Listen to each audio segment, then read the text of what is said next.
open panel workshops. And the idea is, as a community, we want to bring people together, especially with this still the ongoing COVID issues where you're not able to meet people. And in the skills workshop, we target very specific topics that we want to talk about from a business development point of view, whether that's for marketing or whichever one we're doing. So last week, for example, it was Pinterest, which was really well attended. And this week, so the following week is always the week of open panel. And 10th of October is the Mental Health Awareness Day. And this is the week for mental health. So we thought, okay, let's have a chat about that. We've done lots of blogs, we've done lots of collation of stories. And it's a topic that's quite close with art and how much it helps. So that was the whole idea behind it. So we thought we'd just open and see what people think about it. Oh, there's somebody else joining. That's fantastic. Cats. Hi, Kat. Thanks for joining. Hi. Oh my God. Lovely to meet you. Don't worry, we've all checked our hair already. Oh, yeah. Just like, God. What is this bird's nest on my head? Yeah, I was just saying to Lisa before Naomi came, I should have brushed my hair because I actually can't do it with usually I can do it with my hands, but it's just so messy today. I haven't had a chance. So. Nobody will know. So did you get the little one into bed? Yeah, just about. So I can still hear her a little bit. She's just having a little chat to herself, but I'm not crying, so I'm good. How old is the little one? She's 17 months. Right. One and a half. Yeah. Hi, Jamie. Thanks for joining. Lovely to see you. I think we'll have a quick round of introductions. We've got a few people now. Naomi, you joined first. Do you want to go first? I'm Naomi Designs, as the title says. But I make silver jewellery, nature-inspired silver jewellery. I'm down here in Devon, in a very wet Devon at the moment. Thank you very much. How about you, Paula, since you're the second one and you're right in the middle of my screen with only your name on it? Hi, I'm Paula from Little Bun Designs. I'm actually working at the moment. I'm slaving over an ironing board, ironing fabric. I'm based in Cheshire and I make all kinds of crafts based around nature and animals. Brilliant. Kat, how about you? Hi, I'm Kat. I run Kai Studio, which makes woodblock printed fabric items. So I'm a textile designer originally, and all of my products are made using remnant materials, so using the waste from textile mills, and so I make them into quilts and cushions and things like that. Thank you. That's brilliant. Jamie, your turn. Jamie has just joined us this week, so really the newest member. So has Kat, actually, in a way. Yeah. Yeah. So I'm busy filling in all the details at the moment, which I'm still haven't sent yet. It'll be today. I thought I'd put it on pause to come and say hi. So I'm Jamie. I'm an artist, and particularly around paintings. So I don't do any other kind of making of crafts and things at the moment, but I intend to go into merchandise and things like that in the future. I'm in Birmingham, originally from the northwest, so not far from you, Paula. I think it was Paula who said in Cheshire or somewhere. Cheshire, yeah. I was Formby, kind of Southport area. Oh, right, yeah. And yeah, I'm predominantly abstract art, but I do other forms of art as well. So sometimes portraits and things, but I don't advertise them, just do them for fun. All right, fantastic. And everybody knows me, I'm Pav, and I've spoken to everyone. If you haven't seen me before, that's me. And we've got a couple of people from our team as well. There's Lisa that you quite often speak to on the emails. Lisa, hi. You say hello to everybody. You do speak to them often enough. Yeah. Hi, everyone. Hi. Nice to meet you. And we've got Candice. Candice writes, and Candice and Emily. Emily's not on today, but she does most of the content. And over the course of the over the months as you work with us, you will come across Candace off and on asking you questions, or sending you questions for blogs and various other things as we sort of collate information together. So Candace, you're the Hello, last everybody. person. So brilliant. Let's kick this off. And as I was saying, this is the Mental Health Awareness Week from 4th to the 10th, mostly in the US, but I think it's the World Awareness Day on the 10th of October. So it just felt quite right to be to sort of talk about mental health, and especially in the craft and the art space, where it is really, really predominantly useful to be. Or it's a fantastic way of dealing with the stress. It is a fantastic way of dealing with the anxiety and various other things. So that's why we thought it would be nice to get together. It's an open panel discussion. So please just feel free to chip in and talk about it. So I have a few points, but before I do, I thought, let's do a round robin and let's have a chat about how have you used your art or craft to actually help you deal with your anxieties and stress, or have you entered this have you ended up in this with because of mental health, and this has helped you resolve it? So I'm going to leave the floor open for everybody, and please chip in. I'm happy to go first if that's all right. Go for it. Yeah. I mean, I find painting very therapeutic. Putting some music on and just allowing myself to throw paint on the canvas is amazing.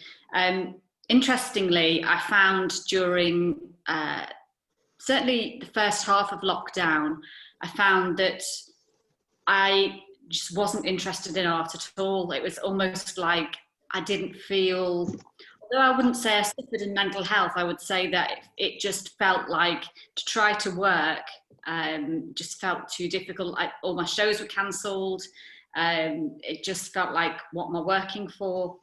But what I did do partway through lockdown was actually move towards learning new things that I don't normally paint. So watercolours, pastels, all sorts of things that were just different. But absolutely, it's a brilliant way to, creativity generally is a brilliant way to help with mental health, I think.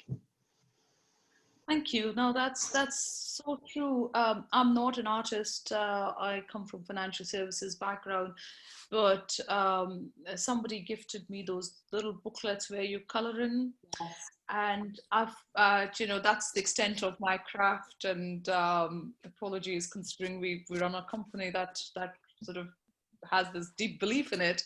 That's the extent of what I can do. But I find using those sometimes after a long day, I find it very therapeutic to use it, and I have to be dragged away from it because I just can't leave it. I find it addictive, and I just, there is something in it which just allows me to unwind while I'm talking. Hi Mauve, and hi Jenna. We can't see you. Mauve, we can see you. We've got Jenna is another abstract artist, Jamie, and Mauve, you do candles and honey, and you live very holistically, off the grid and completely organic. So hi. Sorry, I'm still figuring out how this Zoom thing works. So sorry, I didn't realize I had to click. Yeah. Anyway, sorry, I'm there now. That's all right. That's absolutely fine. So sorry, I was just saying, Mauve, you do candles and you do honey, but I don't know how you do your honey. We'll come to that, because you live in a caravan and completely off grid, off solar powers, and so quite dramatically different from the rest of us. But if you need honey, that's where you need to go. It couldn't get more organic than that. And funnily enough, Artisanry started on a bottle of honey, on a jar of honey that I used to work for RBS, and I used to remember I was in office one day and I thought, oh, I need to pick up a jar of honey before I get back home. And it was just down in town. And at lunchtime, I went around looking for honey, and I didn't want to buy the squeezy honey from Sainsbury.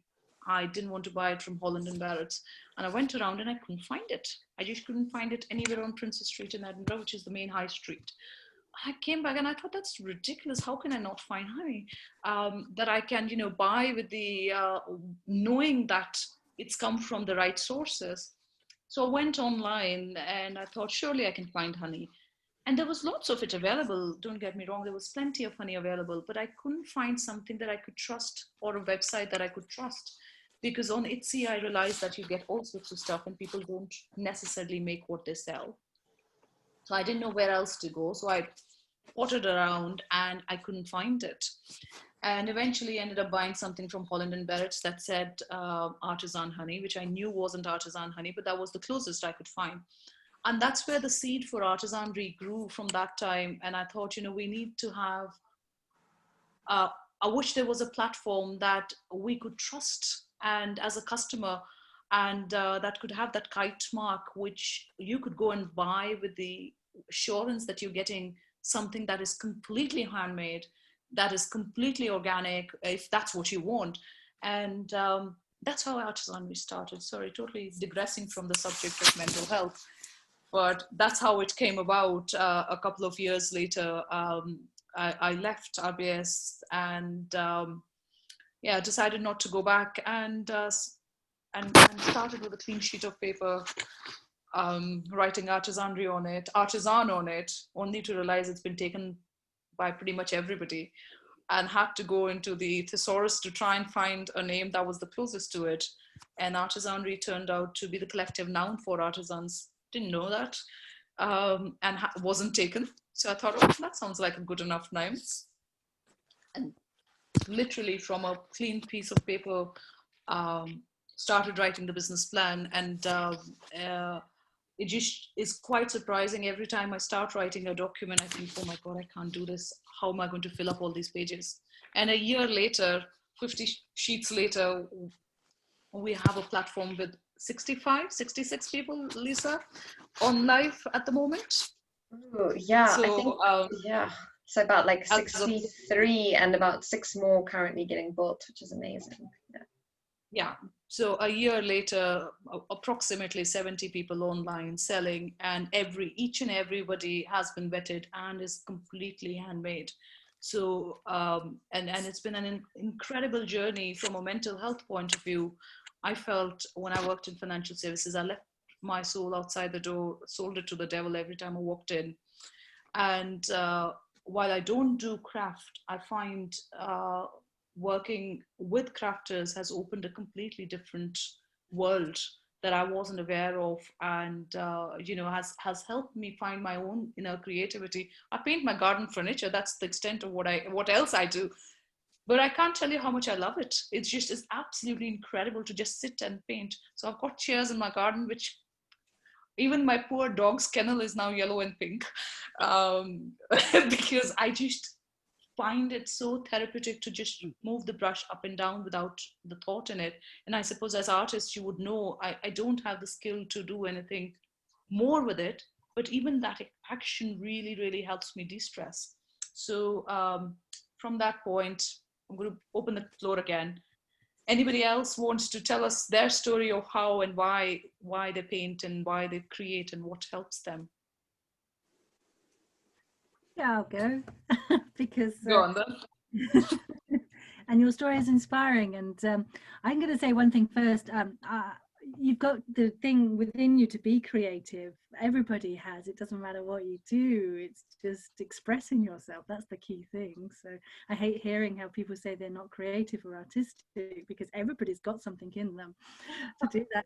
And I left work. I used to work in the civil service for 20 years, and I got really stressed and got burnt out, which is why I left and finally did something that made my heart soar, instead of like you say, dying a little bit every day.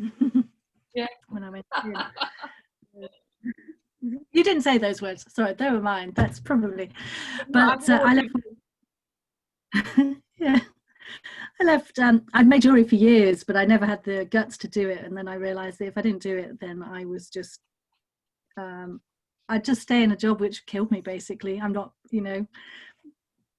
So I've left that and I set up my jewelry design business, but I'm also training as a counsellor because I'm very interested in that side of things. I'm particularly interested in the way that art and creativity and playing can really help with mental health. And that's why I say everybody's got it within them to be creative. It doesn't have to be this masterpiece, but the way that I healed was through my art and through my making. And I love making jewelry, I love crocheting, I love just doing all sorts of things. Even my garden is like a creative mess because I just love playing with shape and color.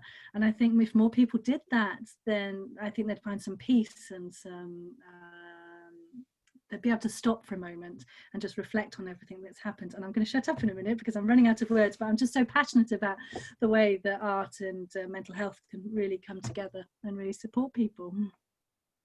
Thank you. Are you studying art therapy as such specifically, or are you just studying to be a counselor? I've just started my counselling course. It's an integrative counselling course. So we study a bit of everything. And the main thing that I want to focus on is the art therapy, but you have to go through a particular route to get there. I need to know the theory first and do a little bit of practice. But yeah, that's my main thing. I would agree. Thank you. No, that was really good. Anybody else? Jenna, I know you've battled a bit as well, and you know, we all know the story. Yeah. I mean,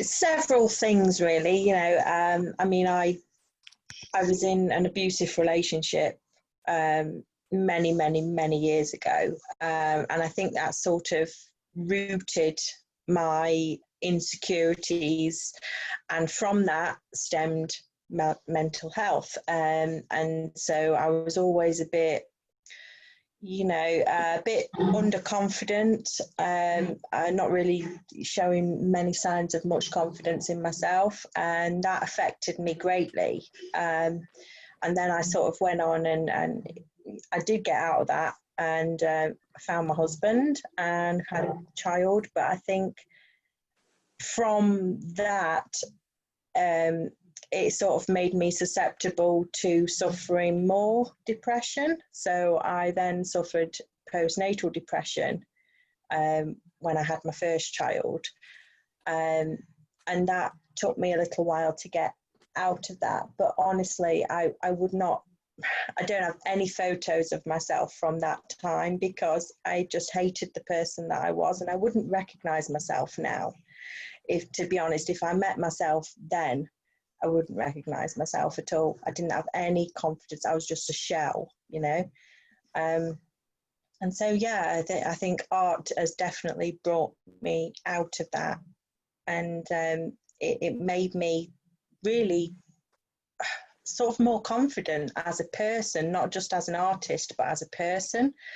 And it's affected every aspect of my life. And since I've been more creative, it has definitely brought that balance into my life, which is what I so needed. I mean, I've always been a creative person, but it kind of took a step back for a while, you know, with everything that was going on. And then I sort of fell into the role of pharmacy, which is what I do. But yeah, so that's more science based. So being a creative in a science world it doesn't always go, but that's my escape, is the creative side of things. So it's definitely brought me out of my shell, and has brought me really to be the person that I am now. I think without it, I don't know where I would have been, to be honest. So yeah, it's really made an impact on my life in general. Wow, thank you very much for sharing that. That's I can identify with a lot of it, unfortunately. For for a long time, I was in an abusive relationship, and that ended with a cup of very hot tea on my face. And that's why part of me has always the coaching side of what I do is largely based around two aspects. I like to coach women who want to change and go from having a hobby to a profession, because I didn't have art in my life and I didn't have craft, but all I had was a very good job that I hung on to with very dear life, because I was taught when I was young that as long as you are financially stable, you can sort it out. That's all I had. And through everything, you know, that was my battle all through, to find a job that gave me the flexibility to raise my children and be around them. And I had two girls, so I was very, very conscious of how I raised them. And yeah, there was no escape. And when I think about it, and you know, what you're saying right now, if I had found some form of art or craft or something to help me through that long 20 years, maybe I would have come out of it a different person in a different way. But yeah, and the other thing that, you know, what I find passionate about, being very passionate about, one is the empowerment of women, and how as women we can support other women to have that financial independence through craft. And they don't need to just have it as a hobby. It can very well and very easily turn into a very lucrative business if you have your head on the shoulders. There is a way to do that. And for young people, that's, you know, my other big thing. It's the young people who join this industry and with a romantic notion that they need to be a starving artist. And I just think you just don't need to do that. You know, there is a better way out. There is a profession in your passion, and you're very lucky if you are, you know, in that space where you know what you like. And you know, if you have that passion to be able to make it, all you need is a little bit of business help, and you are on the right track then. So I think yeah, thank you very much, Jenna, for sharing that. It's a difficult one. I don't talk very much about it anymore. Yeah, no, me neither. But I thought, you know what, this is an opportunity to get it all out there. And to be honest, I don't see it as a negative in a way, because in a way I wouldn't be the person that I am now without going through everything that I've been through. And I don't see it as a negative at all. I actually see it as a lesson, rather than a regret. So it is something that has made me as a person, and definitely as an artist and as a mother and all the rest of it. You know, I'm so much stronger now. I mean, like I say, I would not recognize myself, because there's absolutely no way I would allow that to happen now. But at the time, you know, I guess, you know, things take over, don't they? And you're not always in the right frame of mind, and you don't always see things clearly. And when you can see clearly, you think, my God, you know, what was I thinking, allowing that to go on for so long and affect literally every part of your being. I mean, it's ridiculous, really, but it's so sad that it does happen. So yeah, so I'm just so grateful that I'm out of it, and I'm definitely moving forward in the right direction. Yeah, no, I couldn't agree with you more. Yeah, it's made me stronger. It made me what I am today. And it's been a very, very long, very hard journey, but it's been a very rewarding journey in its own way.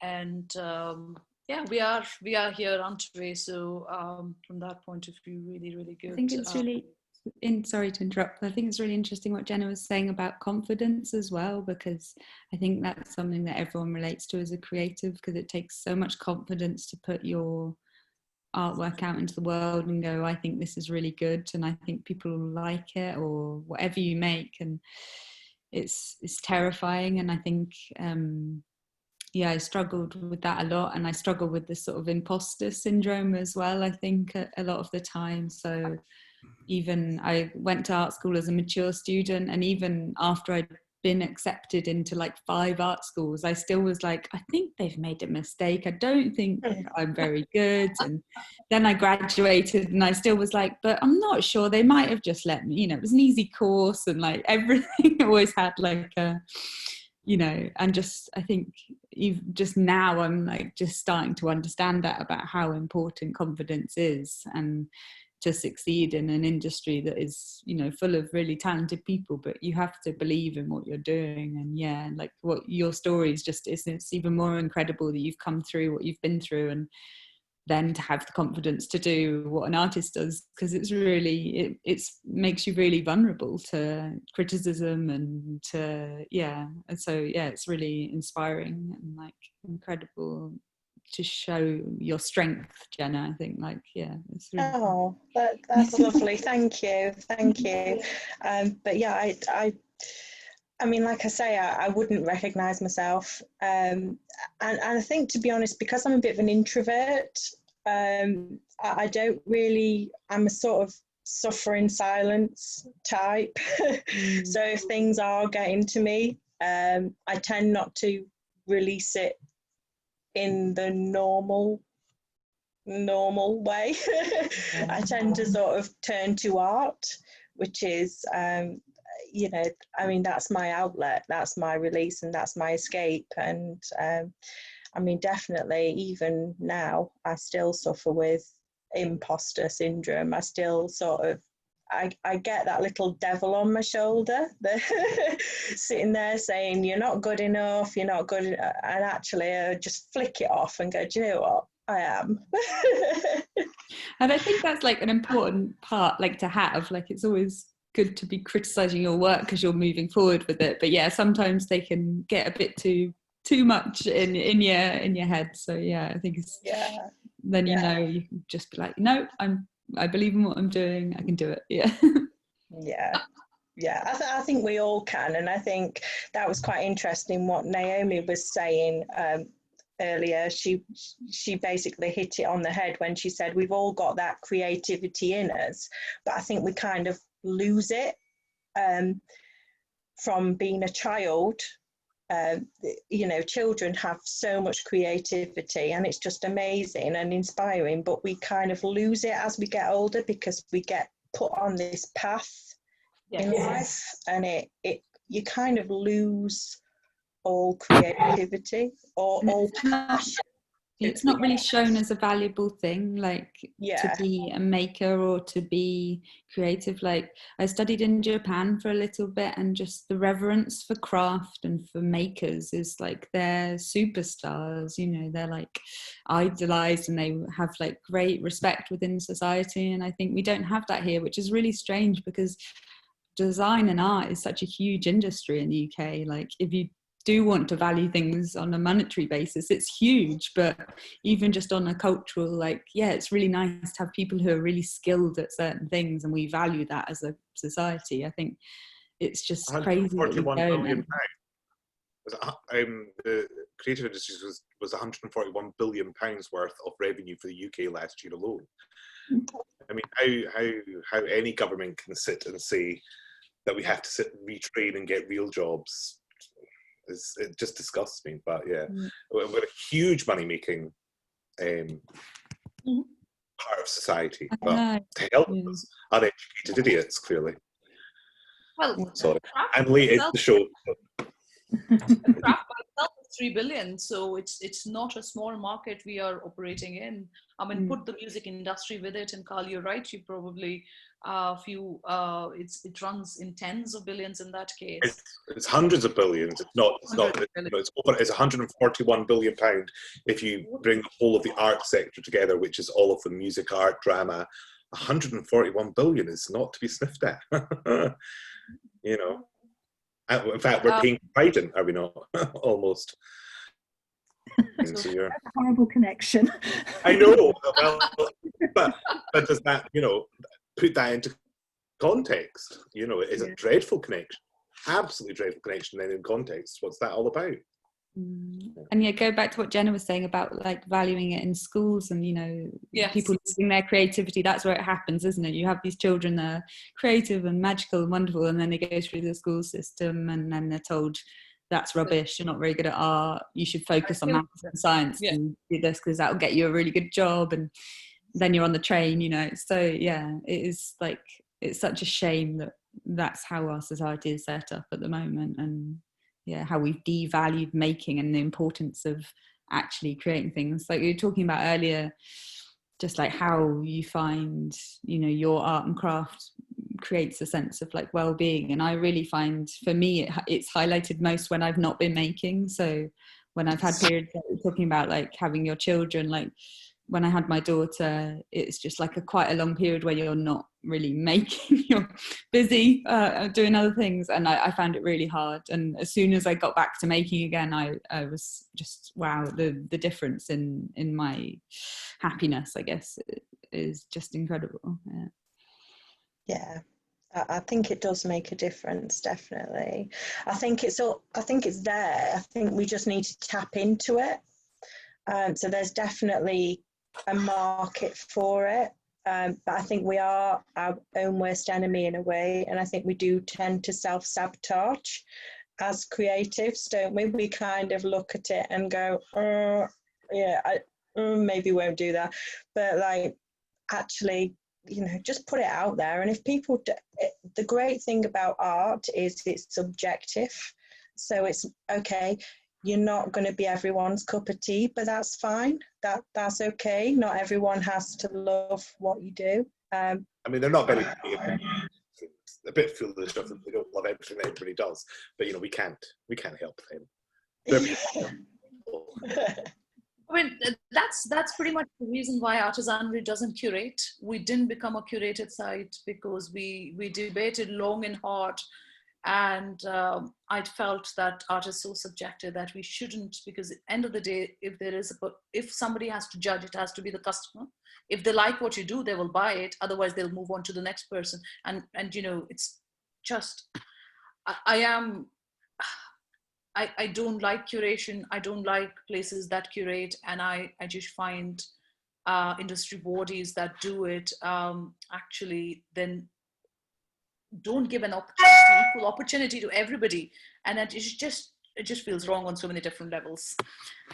And by the way, that's Carl, who's just joined us, and Carl does fantastic embroidery, but he's also a musician, as you can see from his studio. My one bed flat that has a studio in it, and I don't really live anywhere else other than in the studio and sleep in my bed, but hey, it's cool. That's how little we get fucking paid. I was going to say something about, because you were talking about the not putting stuff out there. For me, so I've worked as a music teacher I'm only 31, for 20 odd years, and worked in education in schools, and specifically in special needs. And as a musician, like, literally gave up on playing the minute I graduated from university, because it was just drummed into me that everything that I did as a musician was just simply never good enough. And then I went into education to teach, and everything in teaching told me that I was never good enough. So you would have PRDs, and you would have monitoring and evaluating, and you do your forward plans, and you do your reporting, and they'd all come back as being, thanks, but it's not good enough. And actually, it led to a massive mental health crisis where I completely broke down in 2013 and just couldn't cope at all, and had to completely re-examine what I was going to do. And what the sewing stuff did for me, because I'm not formally trained in it, was it allowed me to give up that idea of it not being good enough, because there was nobody telling me what I was stitching wasn't good enough. So then when I was being brass and just took it out into society and started selling it, the conversations I was getting back was that it was good enough, and there was nothing there. And then I was just like, why for 20 odd years have I never performed music with that same narrative in the back of my mind?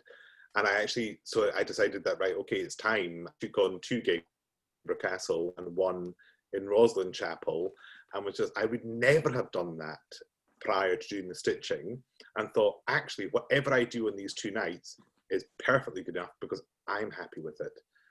And there's bound to be people there that are going to be happy with it. And there's bound to be people that are going to be there that are probably not going to be happy with it because it's not their style, folk music isn't their style, whatever. But it's still, even today, there's still a battle. So I've just been teaching, and I have a grade 8 pupil doing his violin just now, and I can't play his pieces at grade 8. I can't, because I don't sit and practice for 4 hours a day like I used to. And there's this conversation inside me going, you're not good enough to teach him. He's not going to get a distinction at grade 8 because you can't even play his pieces. And that's the battle I'm having every single freaking day with it, is shut up. I know what the piece is. I know how the piece lies. I know what he needs to get out of the piece. I know how to get him to practice it properly. I know how to do these things. And I'm constantly having to have that battle with myself. But when I do it with my sewing, I don't have any battle whatsoever because there's nothing there telling me it's not good enough. So how do we harness that into all of what we're doing? You know, even if we are formally trained in it, how do we harness that and go, it's good enough, it's good? And it's years of telling yourself you're shite to now going, actually, I'm not. I'm not. It's all a mindset, isn't it? I think it's all a mindset. We just need to work past it. I mean, you just need to kind of just push through it. So every time that devil creeps up onto your shoulder, you just need to flick it off. You have to do it because it will stunt your creativity. I find it's really helpful to like just notice and acknowledge that there are some days that you really hate your own work as well. Like there'll just be some days, and I'll just look at what I've done for the last month and be like, it's all rubbish. It's just all rubbish. And there'll just be some days that are just like that for whatever reason. And I'll normally text my sister and just say, I just think all my work's rubbish today. And she'll just reply being like, it's brilliant, you're doing fine, shut up. And you're like, okay, all right, I'll just carry on. And then the next week I like it again. So yeah. It's so nice to hear everybody say this because I'm so new to this and I still have that massive voice of doubt, so I'm not trained properly or anything like that, but I just know that I love it, and surely the passion will show through, and that speaks to the customer. I think what Carl was saying, being not trained is really great, because I can still hear my tutor's head in my head, like saying like, no, it's not really, it's a bit this, it's a bit that. And like, yeah, art school like is great for many reasons, but can seriously hamper your confidence like massively. I mean, going off and studying music, I did specifically music education, so I did a Bachelor of Education in music, so I was out on placement all the time, every year. But actually, everything that I learned, so I specifically decided to work in special education, and there's no training for that when you do your teacher education here. You can go and specialise in America, and if I'd known that, I may well have thought, actually, I'm going to go off and do that, because that's what I always wanted to do. But when I went into special needs, I had to just go, hang on a minute, there's the rules I have been taught for this they just don't exist here. They can't exist in this space, and I have to just get rid of this. And so that was fantastic from that point of view. And then of course, now not being trained, thinking, and I had a conversation with a lady today, is that actually I'm a complete rule breaker now. But if somebody tells me I have to do it one way, it's just like, oh well, fake, sorry. You know, even if I should do it that way, I'm now not going to, because there's got to be a different way, either to make it easier or more accessible or whatever. But I think one of the biggest issues that I'm having, and I don't know if anybody saw the Holly & Co. Do you know Holly & Co.? She does Conversations of Inspiration. So she's really interesting. I've been following her on Facebook for a wee while. Interesting lady who has conversations with quite a lot of well-kent artists and makers. Vinegar and Brown Paper is one of them, the guy that does a lot of etching into vintage stuff. His stuff is beautiful. And they put out this call yesterday for, we want to work with 30 fledgling businesses, makers, creators, content, all of these things. But actually you can't apply for it unless you have 3,000 Instagram followers. And I was just like, yeah, bastards. Because you're not doing that. Sorry. I mean, God. I don't know if I'd want, to tell you the truth, I don't know if I want 3,000 followers, quite frankly, on Instagram, because it's not, surely it's not about having the following, and it's about the interactions with the people that you already have. And how do you get your story to the people that you already have who would want to invest in your story? So I wrote a really cynical kind of comment as my business, and kind of going, I'm really disappointed to read. I was really excited to read it, and then really disappointed not to read it, because the cynical side of me is saying, oh, Holly has managed to find 30 artists who have 3,000 plus followers, who are a potential 90,000 or 100,000 plus new followers for her, and not the support that we might actually really, really need. And I put it up, and it lasted about 3 seconds, and I thought, as much as I might be angry about this, I probably shouldn't air that in public. But there has to be something about the quality, and I don't mean the quality of the stuff that you're making, but the quality of what you're doing with what you already have, and how you let that organically grow, and not grow because the business models say this is how we have to make it grow. Because actually often the business models are wrong. And if you think of things like Etsy, who I just can't stand Etsy anymore, because they've blown the whole thing out of the water, and they're screwing makers and artists left, right and center. And those that maybe are massively successful, are maybe it's, you know, not what people are really looking for now. I don't know. But yeah, I have all these conversations about the money that we make. Is it important to be making shitloads of money? Actually, I don't think that is important. Is it important to be making enough money to survive? Absolutely. So if you can pay your mortgage and all of these things, and you can get yourself a pension going and all of that, then surely that is what they call sustainable, successful industry. And actually to be earning 3-figure sums and being prepared to lose it all at a whim is not called sustainable working. Anyway, sorry. I'm really skewing tonight. Oh, fuck's sake. Pardon my French. Thank you. I should probably cut that piece out, Carl, and put it. Recording. God, I didn't realize you were recording. Sorry. With a post I put it today. So funny you say what you've just said. You know, it's about sustainable economies, and we've been going out to get social investment into the business so that we can, you know, sort of grow and sort of do what we really want to do from a social impact point of view. Because at the moment money is really tight and it is self-invested, so don't have as much. And recently we were turned down by Creative Scotland and by CIS, which are the two big bodies in Scotland. Art Council don't even go there. So really pissed off. I was in the nicest possible way, and this was it last night, and I thought, you know, this is just ridiculous. So I put out a post, and I think what you've just said sort of sums it up, because they talk about sustainable economies, but they don't want to help businesses like ours, which are trying to, you know, sort of help small independent artists come together and work together towards a common goal, where it's a platform for the makers, by the makers sort of thing. And you know, there aren't businesses out there who are willing to put seed capital into something like what we're trying to achieve, to give us a leg up and help us build a platform that can be more holistic. And it's not about the 3-figure salaries, and it never has. And it's about being able to get more money back to everybody. And it's not about, you know, saying, okay, come to us only if you've got 3,000 plus makers or followers or anything like that. You know, it's about if you need help, come to us and we'll try and help you as we're helping everybody else. So you're absolutely right, spot on with that. Totally digressing from the subject, but now that you've said it, I didn't realize you were recording as well. Didn't realize you were recording. Otherwise, I really would have behaved myself a bit more. Sorry. Oh, it is recording, so there's no problem. We wouldn't put it out. You're on live. I hope that's all right.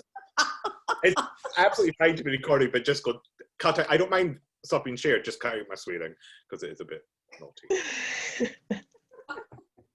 Sorry, people. You were very passionate. It's very true. Sorry, I was just going to say, it's very true, isn't it? So I'm very new to this, and I'm just going to have my little rant. Starting a business just before COVID hit just means you're kind of left out in the cold with nowhere to go, and it's really hard to find markets to put your stuff out there and get followers. So the followers thing is important to me in terms of can't go to physical markets at the moment. I can't do these things that I had planned, because this is why this platform's great. It is nicer than Etsy. And I thought that was quite interesting what we were like talking about like Instagram and Facebook, because I've been getting into a bit of a, after watching The Social Dilemma, which I maybe shouldn't have watched, I've been listening to the Tristan Harris's podcast as well about how social media networks work and like the psychology behind it. And I find it really difficult because I don't agree with Facebook or any of it really. And I think if I wasn't a maker, I probably wouldn't be on any of these platforms. And as a maker, you obviously, you don't have to, but if you want to market your work, then it's a really important space to be.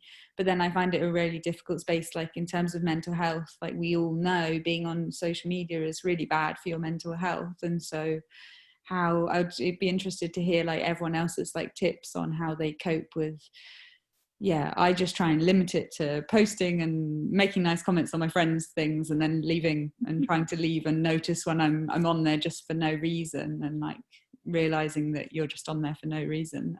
But yeah, anyway, over to someone else. Where I see, so I went through a period where I wasn't posting on social media because, I was constantly looking about how many likes there were, how many followers I had, and it just became quite negative. But the way I've viewed it recently is it's about the kind of connections I've made through that. And I wouldn't be here today talking now if we hadn't got Instagram. I've met a lady down the road from me who is a fellow artist, and she's amazing, and we met through Instagram.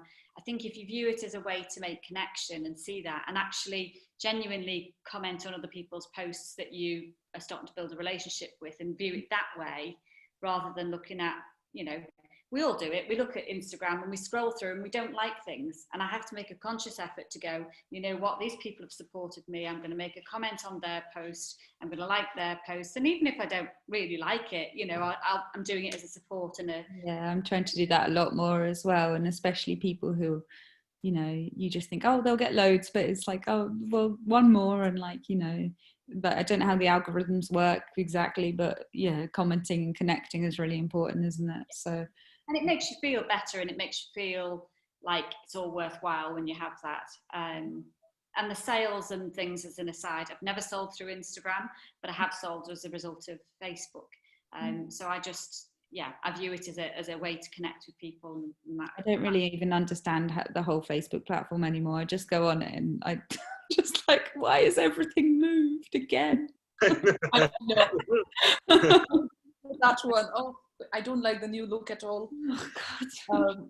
I only post New app is awful. New app is dreadful. It's terrible, isn't it? Yeah. You have your linked. So sorry? Do you have your accounts linked? So when I post on Instagram, it just automatically goes onto Facebook. Yeah, that's what I do as well. Yeah. Too many worth on marketing there would say to you that you shouldn't do that. I know. I know. I know. Sorry? Who says you shouldn't do that? And now I'm going in. The reason you shouldn't do that is because the way it works, I mean, see, Carl, your social media is completely different. Carl works on a completely different platform on his own, because you are very, very fortunate, and the way you worked your social media on a very serious note is made up of people who buy his work. And Carl had an exhibition 3 weeks ago now, and was hugely successful. Was it 5? No. Nearly 5. Gosh. Yeah, 5 this coming weekend, yeah. Gosh, can't believe that.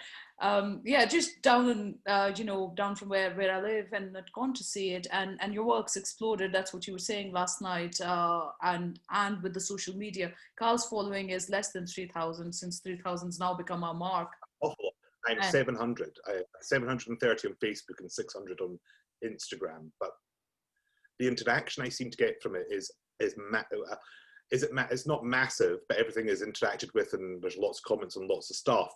But I also do a lot of entertainment evenings. So during lockdown, and this seems to be what has made it work for me, is that during lockdown, I thought, what do I give to people that I can give freely? apart from my art, because they're not getting that for free. But what can I give freely that would just engage people? And I wasn't even at the time thinking that it'll engage them with my work and then I can sell a lot. And so I was doing just a musical evening on a Friday every fortnight at 9 o'clock for an hour, where I just performed, and people sat and watched. And I was getting between kind of the first few times of 70 to 100 people, which is a completely manageable number to be watching and commenting, and then I could speak to them. So I was asked questions, right, there's a question, I can answer it and all of that kind of stuff. And then the third time into it, I thought, actually, I'll just show you some of my work, and sold an unbelievable amount that one night and the following day. And then the next one I sold even more. And I was just like, okay then. So now I'm trying to do a bit of collaboration. So I'm working with other people, other artists, and showing their stuff, as well as my own stuff, as well as performing, and then getting other people to come in when it was allowed to come into the house to perform and stuff like that. So there's something about live videos in whatever way that you do it, and live honest videos. So like, I mean, I am how I've been tonight is how I am in real life. I am absolutely no different, and I will drop an F word every so often if I'm pushing myself a little bit too far. And I know that the kids that I teach out there, they watch it with their parents the following day, and I always go, sorry kids, don't do what I did, kind of thing. But there seems to be something about it, if you can do something live that is interactive and you're talking with people and you're not just at them, you're actually involving them in it, then that seems to work. And I'm just about to start it all up again next Friday, just in time for Nicola Sturgeon's lockdown version, 7.5654 that we're just about to go into in the Central Belt. And I'm hopeful that it will be, that Christmas thing that will push some sales there. But actually, more than anything else, I just really enjoy the interaction as a maker, as an artist, as a creative. I really love that, because that is why I do what I do. And yes, I make money, but what do you do to entertain them? Sorry, I'm really curious. I want your handle now so I can come and watch you. But I play my piano, I sing songs, I write music, I play my fiddle, I do all of these things. Sometimes I ask them for requests, not very often, because I can't be bothered enough to learn another song. But it's folk music. It's mostly folk music that I do. But in fact, it's. What do you do in terms of craft? You haven't answered that. Oh, the craft. Entertaining. Sorry, I was really curious. I want to do for entertaining. Well, so the last one I had, so I have next door neighbours who are, he's a violin maker actually, which is amazing, and she's an artist. And he came in and he made a bowed guitar, and he performed with me whilst I played my fiddle, which was really lovely. And so that was a nice kind of interaction. And then actually I showed my neighbour's artwork. All right. And she got a couple of sales from that. That was just with I think that night was about 30 people watched. But actually it says the following day that it's viewed an awful lot more times. Sometimes it could be viewed 700-800 times. I don't know how much, I don't know if it's the whole thing that's viewed or if it's just somebody's clicked on it and they've seen a bit of it. I don't know what that is, but yeah, and so... Sorry, Carl, you still haven't said what you do, which is embroidery. Carl does embroidery. Yeah, yes, I do embroidery. I do embroidery artwork. Yeah, I do, but a modern take on embroidery, because I can't actually do traditional embroidery. I've never done traditional embroidery, and I'm not interested in doing traditional embroidery. And why would you be? Rule breaker. Carl had a wonderful exhibition. You did 52 buildings in Edinburgh, and it was absolutely amazing. Loved it. We'd gone to see it, and it's a different take on embroidery. So it's really interesting work. Yeah. I also think it's really interesting if you're willing to do something different. Like when I did the exhibition, usually they just open the doors, and they were like, well, we'll just open the doors. And I was like, well, it's COVID, and I don't think I'd be comfortable being in that space with 30 people being in the space at the same time.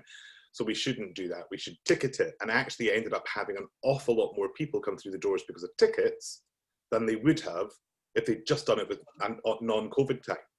And that's a really interesting thing. So if there's spaces that you can get into that you can hire, I paid £150 for the weekend and then 15% commission for that weekend. If there's spaces that you can get into and ticket it, then people seem to be much more like, ooh, it's ticketed. you know, I probably should go along. And they do, and then they buy, and you're like, shit. So did you have like a certain number of people per hour or something? Per half hour, there was 8 people in the space per half hour. And Saturday was sold out, and Sunday was 3/4 sold out. And I didn't charge for it, obviously. It was free tickets. But people, and so like I'm planning another one in a year's time, but with 12 different artists on the same theme. So 52 buildings of Edinburgh, but there'll be 13 of us doing 4 pieces each. And I think I'm going to ticket it again. I think I'm going to go down that line, even if COVID is clear and things are a bit safer. I think I will ticket it again and go, actually, this is going to be an exclusive event that you can come into. And it's not expensive. It wasn't, you know, I'm not selling things at totally ridiculous prices at all. But if you can, if it's just, I don't know, it's just a take. Oh, personally, I hate art exhibitions because everyone's just getting drunk and you can never get close to seeing the art. Yeah, so on the preview nights, often that's what the case. The place is rammed packed. Nobody can see it. Everybody thinks, bugger it, I'm off out here because it's too busy. On this occasion, I did an online preview, which was watched by people, and then they came in through the doors in small groups on the Saturday, and it was just fantastic. It worked out really, really well. Just going to steal all your ideas, Carl. That's really interesting. Yeah, we should be doing that. Is what we should be doing. Is that we should be like, I'm not scared to try something. I'm not scared to break the rules, and I'm not scared to just go, well, if it works, it works, and if it doesn't, then even the conversations that you have surely come to fruition. I've gone to lots of markets where I've sold nothing, you know, at all, and you come away and you think, oh my God, it's all crap. But actually, a week later, they've gone, oh, I saw you at the market, I'm wondering if you have that. And I'm like, oh, right, okay, there's a sale. That actually is really from Saturday and not from today. So that's a good thing. And one other thing that I am going to share with you, which has worked a dream for me, is I do a virtual business card. I don't do real business cards because I hate waste. That's why my flat is so full. I hate waste.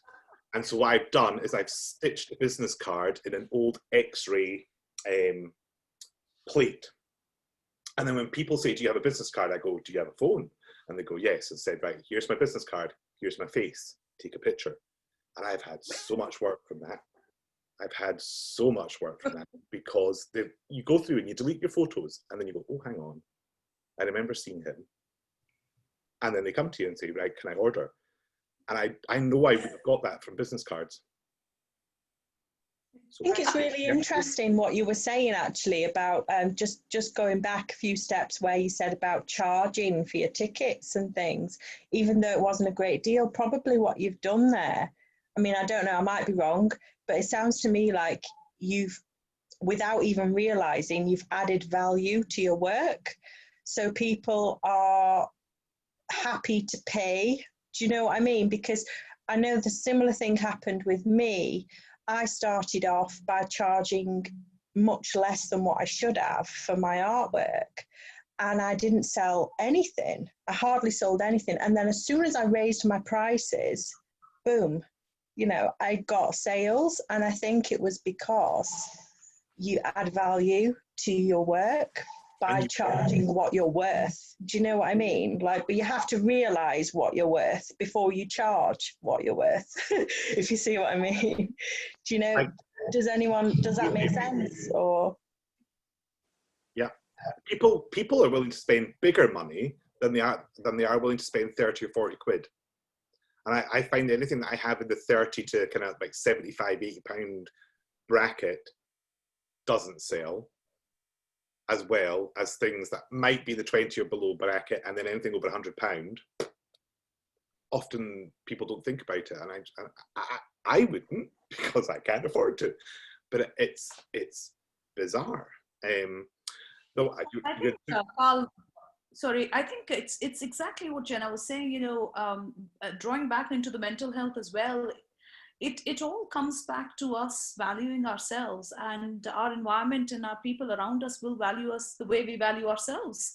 And you know, as you said, Jenna, when you kept it low, you didn't believe in your art.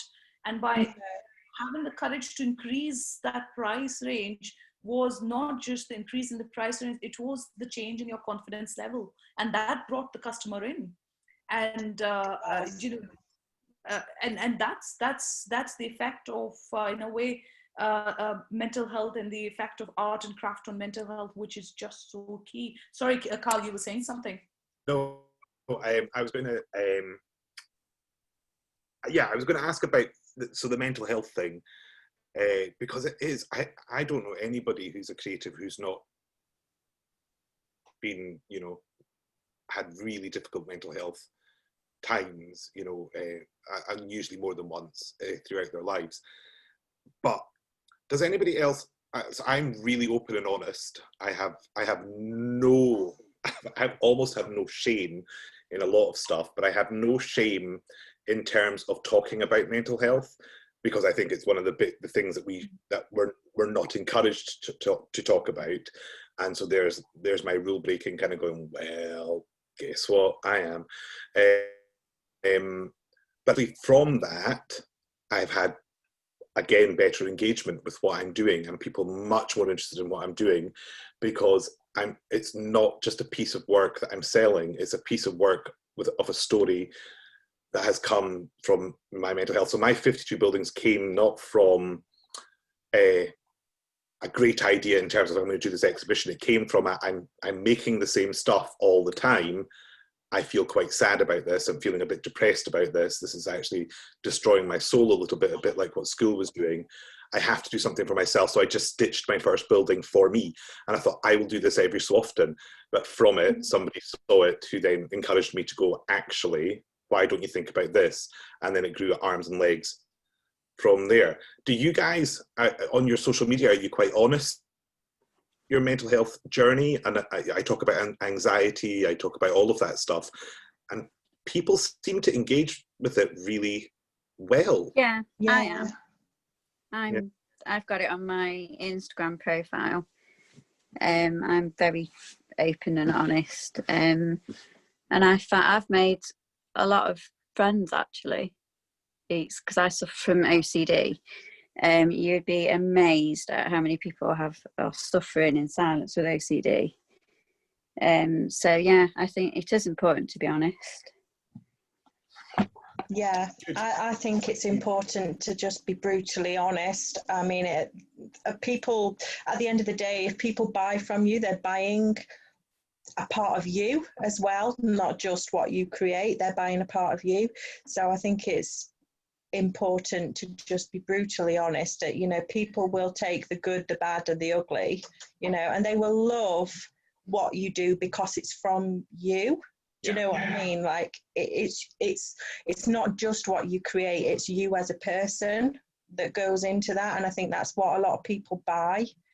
And I think that's one of the reasons why I think engagement is so important, rather than numbers on followers or likes, for a post. I think engagement is so much more crucial. Yeah. I think, sorry, I've just realized the time we're running over, and it's been a very interesting discussion. In fact, when I was thinking this evening, where and how are we going to, what are we going to discuss? I have to say it's been really, really, really interesting to have this conversation. And, like you guys said, especially Carl, as you said, we have to talk about these issues. You can't see them, and people tend to brush them under the carpet, which is where I think the problem starts. We start pretending it doesn't exist. It exists for all of us. And one of the things we didn't have the chance to discuss was what I thought was, the schools don't teach this anymore, and none of the craft, none of the art. And unfortunately, feminism has taken a very strange turn where doing anything crafty is almost going against the whole tide of feminism, which I think is really wrong. Instead of encouraging the men to do it, we've discouraged our own kind to stop doing it as well, because it's not bold enough, and it's not so something for another time, I suppose. But thank you very much. It's been really, really good. Thank you very much for participating and being a part of it. Maybe we should do this more often. Then I think we realize we obviously do need to talk about these issues. The imposter syndrome being one of the biggest ones as creatives you always struggle with. And it's always great to hear from different artists and makers how they deal with it. And so from that point of view, I think it's really good. Let's try and organize another one in a few weeks' time or in a couple of months' time, maybe after the Christmas rush has finished and everybody is in slightly better place to and better time to do that. So thank you very much. Before everybody leaves, just a very quick note. We've been planning a Christmas party virtually with a secret Santa, not very virtually. But we'll be out, we'll send out the details, and I'm hoping that you take out an hour from your time in November, late November. I think 26th is what the date we've sort of come up with. Want to do it before the Christmas madness starts, if there is any this year.